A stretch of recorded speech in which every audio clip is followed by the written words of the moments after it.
नमस्कार दोस्तों, हमारा जो टॉपिक चल रहा था वो था संतुलित भोजन। संतुलित भोजन हमने इसके इनऑर्गेनिक और ऑर्गेनिक कंपाउंड में से दो कंपाउंड देखे थे, जिनमें हमने इनऑर्गेनिक कंपाउंड है वो कर लिया था। और आज जो हमारा टॉपिक है वो है कार्बनिक घटक भोजन के ऑर्गेनिक कंपाउंड। तो जो भोजन के कार्बनिक घटक हैं, सबसे पहले देखते हैं कि इसका कार्य क्या होता है। तो इसका कार्य होता है, जो क्या होता है कि ऊर्जा प्रदान करना। मतलब हमारे शरीर में, हमारी बॉडी में हम जो भी चीज़ें हम खा रहे हैं उनसे हमें क्या मिलेगी? एनर्जी। तो एनर्जी है वो बेसिकली किन किन चीज़ों के खाने से हमें प्रॉपर एनर्जी मिल रही है। संतुलित का मतलब क्या है कि प्रॉपर जो एनर्जी मिलनी चाहिए, जो हमारा संतुलन होता है वो भोजन का सही होना चाहिए। तो कार्बनिक भोज्य पदार्थ इसके देखिए उदाहरण है कि कार्बोहाइड्रेट है, जिसको हम सैकेराइड या शर्करा। शर्करा का मतलब होता है कि मीठा, है ना। तो शर्करा क्या होती है? मतलब कार्बोहाइड्रेट क्या होती है? मीठी चीजें। वसा या लिपिड या क्या है? फैट। और क्या है? प्रोटीन, या हम इसको पॉलीपेप्टाइड भी कहते हैं। और है 4 नंबर है जो विटामिन्स। तो विटामिन्स देखिए, विटामिन्स क्या है कि ये है तो कार्बनिक घटक। बिकॉज कार्बनिक घटक होने के बाद भी ये क्या है कि ये ऊर्जा प्रदान न करके कैसा जो व्यवहार है रिएक्ट करता है, तो ये अकार्बनिक पदार्थ की तरह है। जो हमने अकार्बनिक जो भोज्य पदार्थ पढ़े थे उनकी तरह क्या करता है? विटामिन व्यवहार करता है। और जो कार्बोहाइड्रेट, वसा और प्रोटीन है, ये क्या कर रहे हैं? तीनों तो ये क्या करेंगे? हमारे शरीर को ऊर्जा प्रदान करेंगे। और विटामिन जब अकार्बनिक भोजन की तरह व्यवहार करेगा तो ये ऊर्जा क्या करेगा? ऊर्जा प्रदान करेगा या नहीं करेगा? तो ऊर्जा प्रदान है वो, जो एनर्जी है वो विटामिन नहीं देता। ये क्या करता है? जब एनर्जी नहीं देता तो ये जो ऑर्गेनिक कंपाउंड क्यों है, तो ये क्या करता है कि बचाव रोगों से बचाव के साथ साथ भी इसका एक और कार्य होता है। वो क्या है? जैविक घटनाएं संपन्न कराने में। मतलब जो हमारे बॉडी के अंदर क्या होती हैं, जो हमारी बॉडी के अंदर जो घटनाएं हो रही हैं, मतलब कि जो दैनिक घटनाएं होती है, जो जैविक घटनाएं होती है, उनको हमारी बॉडी के अंदर जो घटनाएं हो रही हैं उनको क्या कराता है? ये संपन्न। तो इसका रोगों से बचाव के साथ साथ एक और कार्य है कि हमारी जो देह में, हमारी बॉडी में ये क्या करता है? जो जैविक घटनाएं हैं उनको क्या करता है? प्रेरित करता है। क्योंकि जो कार्बनिक घटक हैं, कार्बनिक घटक का कार्य ही क्या है कि एक तो ये शरीर को ऊर्जा प्रदान करता है, जिससे क्या है, जो शरीर को ऊर्जा प्रदान कर रहा है उससे क्या है, शरीर है वो अपनी क्या करेगा? दैनिक या जो जैविक घटनाओं को संपन्न कर सके। ऊर्जा प्रदान किस लिए करेगा? तो ये जो विटामिन है ये भी क्या करता है कि जो जैविक घटनाएं हैं उनकी संपन्न कराने में क्या करता है? सहायता। क्योंकि देखिए जो विटामिन है, विटामिन से हमें अगर देखें कि हम एनर्जी, अकार्बनिक घटक जिसमें हमने देखे थे, जल देखे थे, साल्ट देखे थे, मतलब लवण। तो अगर हम देखें कि 1 ग्राम अगर जल से एनर्जी देखें, 1 ग्राम वाटर से अगर ऊर्जा देखें तो कितनी मिलती है ऊर्जा? देखिए एटीपी में होती है। ऊर्जा किस रूप में होती है? तो एटीपी में। तो अगर 1 ग्राम जल में हम ऊर्जा देखें तो कितनी मिलती है? 0 एटीपी। 0 एटीपी मतलब ऊर्जा नहीं मिलती। सिर्फ ये क्या करती है? हमें रोग प्रतिरोधक क्षमता देती है, रोगों से बचाव कराती है। और इसी तरह अगर हम 1 ग्राम लवण में अगर देखें, लवण में एनर्जी देखें तो भी कितनी होती है? 0 एटीपी। और एटीपी है जो ऊर्जा है वो किस रूप में होती है? तो एटीपी। एटीपी को हम क्या कहते हैं? टी है तो ट्राई। तो adenosine, adenosine try phosphate, adenosine try phosphate कहेंगे इसे। और हम क्या देख रहे हैं? विटामिन। तो इन्हीं की तरह ही जो विटामिन है वो 1 ग्राम विटामिन में, 1 ग्राम विटामिन में कितनी एनर्जी मिल रही है? तो 0 एटीपी। आगे हमारा जो फर्स्ट टॉपिक हम करेंगे वो है कार्बोहाइड्रेट। क्या है? फर्स्ट टॉपिक जो है वो है कार्बोहाइड्रेट।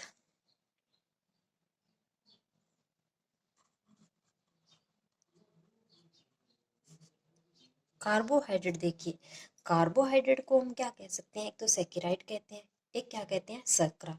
शर्करा मतलब शुगर, और शुगर कैसी होती है, तो मीठी। तो कार्बोहाइड्रेट वो इसकी प्रकृति कैसी होती है कि अगर इनका स्वाद देखें तो स्वाद में कार्बोहाइड्रेट कैसे होते हैं, मीठे।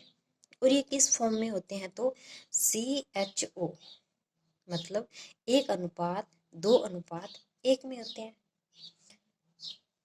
और देखिए कि हमारी जो बॉडी है, हमारा जो शरीर है, इसमें सबसे पहले पाचन किसका होता है, सबसे पहले पाचन किसका होता है, तो कार्बोहाइड्रेट है, इसका क्या होता है, हमारे शरीर में सबसे पहले पाचन होता है।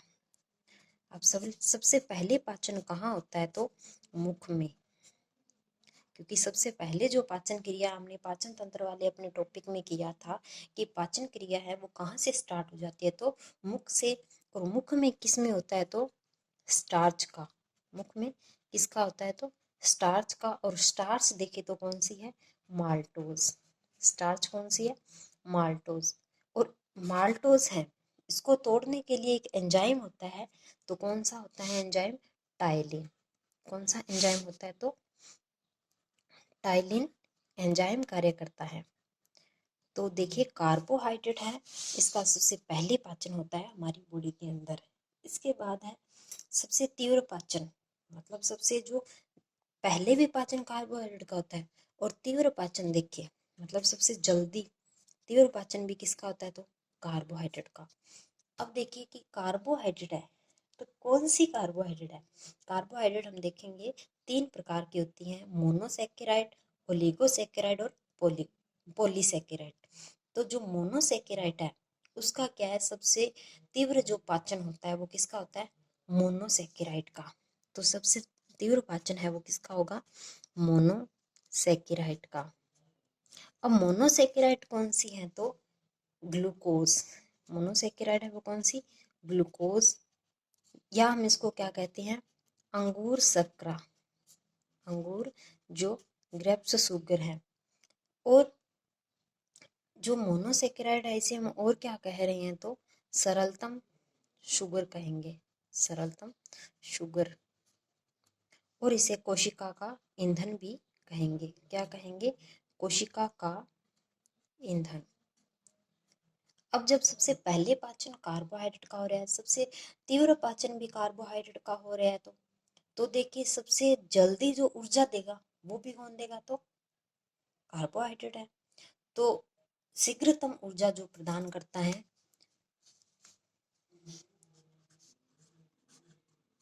शीघ्रतम ऊर्जा प्रदान करता है, तो कौन करता है, कार्बोहाइड्रेट। क्योंकि शीघ्रतम ऊर्जा क्यों प्रदान करता है, क्योंकि ये सबसे जल्दी पच रहा है, तो ये उतनी जितनी जल्दी पचेगा उतनी जल्दी क्या करेगा, हमें एनर्जी देगा। क्योंकि ये जो सारी बातें हो रही है वो किसकी हो रही है, हमारी बॉडी की, ठीक है। इसके बाद है जो कार्बोहाइड्रेट का हम क्लासिफिकेशन देखेंगे। कार्बोहाइड्रेट को 3 पार्ट में डिवाइड किया गया है, मोनोसैकेराइड है, मोनो है, ओलिगोसैकेराइड और पॉलीसैकेराइड। तो जो मोनोसैकेराइड है वो, इसके अगर हम एग्जाम्पल देखें तो कौन कौन से हैं, ट्रायोज, टेट्रोज, पेंटोज और हेक्सोज। तो जो ये एग्जाम्पल हैं ये किसके आधार पर हैं, तो जो कार्बन की संख्या है, कार्बन की संख्या के आधार पर। क्योंकि टेट्रोज है, ट्रायोज है, इसमें कितने कार्बन है, तो 3। टेट्रोज में 4 कार्बन है, पेंटोज में 5 कार्बन है और हेक्सोज में 6 कार्बन है। तो जो मोनोसैकेराइड्स हैं इनके एग्जाम्पल हैं, तो किसके आधार पर है, कार्बन की संख्या के आधार पर, ट्रायोज, टेट्रोज, पेंटोज और हेक्सोज। इसके बाद 2 नंबर जो आता है वो है ओलिगोसैकेराइड। ओलिगोसैकेराइड देखिए, मोनो का मतलब है एक अणु या एक कार्बन, ओलिगो का मतलब है 2 से 10 अणु, 2 से 10 अणु इसमें जो जुड़ के जो सैकेराइड का निर्माण करते हैं। तो इसका एग्जाम्पल है, देखिए पहला है सुक्रोज। सुक्रोज है, सुक्रोज तो किन से मिलकर बना होता है, तो सुक्रोज से, ग्लूकोज से और फ्रक्टोज से। अब देखिए अगर हम देखें कि सुक्रोज, लैक्टोज और ग्लैक्टोज ये किसके हैं, ओलिगोसैकेराइड के क्या है, एग्जाम्पल है। तो इसको हम इस तरह से लिख सकते हैं, एल जी, शॉर्ट में SLG लिखेंगे। तो सुक्रोज है वो किससे मिलकर बने होते हैं, तो सुक्रोज, ग्लूकोज और फ्रक्टोज। उसके बाद लैक्टोज, लैक्टोज किससे बनता है, तो ग्लूकोज और ग्लैक्टोज से। उसके बाद है ग्लैक्टोज, तो ग्लैक्टोज किससे बनता है, ग्लूकोज प्लस ग्लूकोज से। जो ग्लैक्टोज है इसे हम क्या कहते हैं, ब्रेन शुगर, ब्रेन शुगर कहेंगे। और जो लैक्टोज है, लैक्टोज है वो क्या है, दूध दही जो होता है, दूध दही होता है उसे क्या कहेंगे, लैक्टोज। और सुक्रोज हम क्यों किसे कहेंगे, तो सुक्रोज कहेंगे गन्ने को। गन्ना जो होता है जिसको हम टेबल शुगर भी कहते हैं, क्या कहते हैं, टेबल शुगर। अब देखिए जब सुक्रोज टूट रहा है तो किसमें, सुक्रोज, ग्लूकोज और फ्रक्टोज में बनता है। और देखिए जो ट्रायोस है, ट्रायोस है तो ट्रायोस कौन सी है, ग्लिसरेल, जो ग्लिसरेलिहाइड जो है वो क्या है, ट्रायोस। टेट्रोस देखें तो कौन सी है, एरिथ्रोस। और पेंटोस है वो राइबोस, राइबोस कौन से, DNA और जो RNA राइबोस होते हैं। और हेक्सोस है वो ग्लूकोज, तो हेक्सोस कौन है, ग्लूकोज। इसके बाद आता है पॉलीसेकेराइड। तो पॉलीसेकेराइड है वो क्या है कि सबसे पहले पॉलीसेकेराइड देखें तो ये क्या है, जल में अघुलनशील होती है। क्या होती है, जल में अघुलनशील। यह क्या है, जो यह एक तरह की शुगर है, पॉलीसेकेराइड, ये तीनों क्या है, शुगर है। तो शुगर है तो जो पॉलीसेकेराइड होती है ये शुगर किसके लिए होती है, तो जो डायबिटीज के, मधुमेह के जो रोगी होते हैं उनको दी जाती है। मधुमेह के जो डायबिटीज के रोगी होते हैं उनको क्या दी जाती है, पॉलीसेकेराइड। तो जो डायबिटीज के शुगर होते हैं उनमें क्या होती है, मतलब एक स्वस्थ व्यक्ति में अगर हम शुगर देखें, स्वस्थ व्यक्ति में अगर शुगर देखें तो कितनी होती है, 80 से 120 ग्राम पर मिली। तो अगर इससे कम होती है तो डायबिटीज क्या है, कम हो जाती हैं। और ज़्यादा होती है तो जो मधुमेह के रोगी है वो ज़्यादा डायबिटीज रोगी होते हैं। उसके बाद है कि जो पॉलीसेकेराइड है वो क्या है, दो प्रकार की होती है। पॉलीसेकेराइड है वो दो प्रकार की होती है। तो दो प्रकार कौन कौन से हैं, एक तो है होमोपॉलीसेकेराइड और दूसरी कौन सी है, हेटेरोपॉलीसेकेराइड। हेटेरोपॉलीसेकेराइड। तो जो होमो है, होमो का मतलब क्या होता है, समान। तो जो एक जैसे अणुओं से, एक जैसे शर्करा के जो शुगर के अणु होते हैं उनसे बनी हो, मतलब कि जो समान शर्करा अणुओं से बनी, समान शर्करा अणुओं से बनी है वो तो है होमोपॉलीसेकेराइड। और जो अलग अलग मतलब असमान शर्करा, असमान शर्करा अणुओं से बनी वो कौन सी है, हेटेरोपॉलीसेकेराइड। तो इसके एग्जाम्पल कौन कौन से हैं, इसके उदाहरण है वो है स्टार्च, इंसुलिन और लिग्निन।